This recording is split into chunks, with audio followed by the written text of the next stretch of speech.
Jadeshwar block अंतर्गत शालीकोठा बाबा श्री श्री किशोरेश्वर महादेव चड़क यात्रा उपलक्षे काली निर्साध रात्रि में घट उत्तोलन सहित आतसबाजी कार्यक्रम अनुष्ठित हो सूचना प्रकाश से आज को 23 वर्ष पर श्री श्री किशोरेश्वर महादेव चड़क यात्रा उपलक्षे चलित मास 13 तारिख रविवार दिन प्रथमे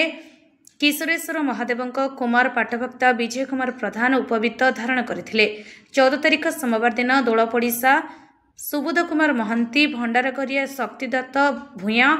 पड़िहारी बालीकृष्ण होई कटवाला श्रीहरि प्रामाणिक भोगस्वामी विजय कुमार गिरी चंदनी पात्र भोवान मोहन जेना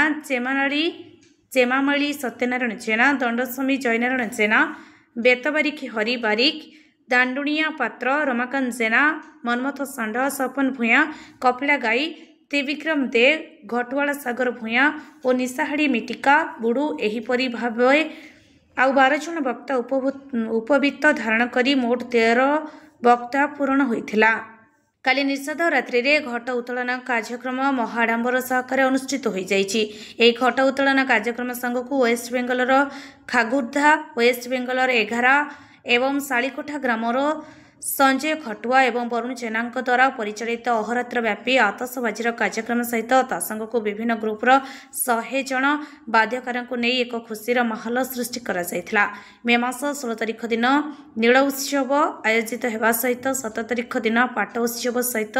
3 दिन धरी विभिन्न सांस्कृतिक कार्यक्रम सहित ऑर्केस्ट्रा और नाट्याभिनय अनुष्ठित हेबो बोली कुमार पाठभक्ता विजय कुमार प्रधान और ग्रामर परिचालना कमिटी सभापति गणेश चंद्र परिड़ा प्रकाश करछंती। एही सब कार्यक्रम को परिचालना कमिटी समस्त सदस्य तथा युवगोष्ठी माने शांति और श्रृंखलार सहित परिचालना करथिले। जड़ेश्वर मनोज कुमार भूया रिपोर्ट अपराह्न लाइव।